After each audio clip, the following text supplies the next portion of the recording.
اول فوز للكومبارس بعد 5 مباريات من كسر نفسهم.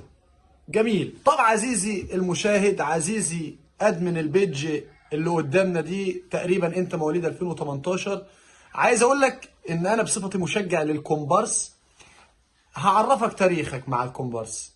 الكومبارس قبل المصري تاريخ مواجهات بينا كانت 128 مواجهة. اتعادلنا في 30 وانت كسبتني في 24 وانا كسبتك في 74 مواجهة. عزيزي يا اللي بتحتفل بانك كسبت الكومبارس ان انا الكومبارس، انا مش لاقي كلام اقوله، انا هتجن. مواليد 2018 بجد، اللي منزل البوست على البيج ده مواليد 2018.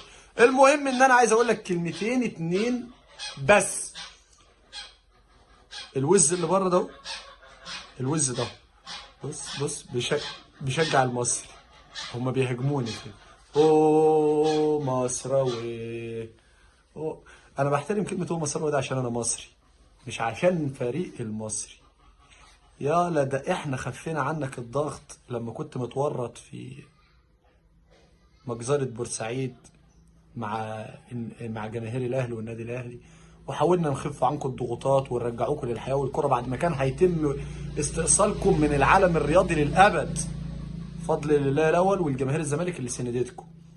ماشي. جماهير الزمالك خيرها مغرق جماهير المصري اللي قلت ادبها دي، وجماهير الاسماعيلي اللي قلت ادبها برضو في مره الفارس الكذاب وقله الادب بتاعتهم. برضو جماهير الاسماعيلي خيرنا مغرقهم، ومغرق بتوع المحله فلاحين الماتش اللي فات. وبقى هبقى برضه اقول لكم تاريخ الزمالك والمحله، اللي بتوع المحله فكرونا كومبارس برضه. يبقى انا، لا، الزمالك لعب المصري 128 مواجهه، اتعادلنا في 30. المصري كسب الزمالك في 24، الزمالك كسب المصري 74. وبمناسبه 74 دي انا حاسس ان ربنا خلى الرقم كده عشان نترحم في الفيديو ده على ال 74 اهلاوي رحلوا الى جنه الخالدين رحم الله ال 74 وال 20. تحياتي للكومبارس الحقيقي.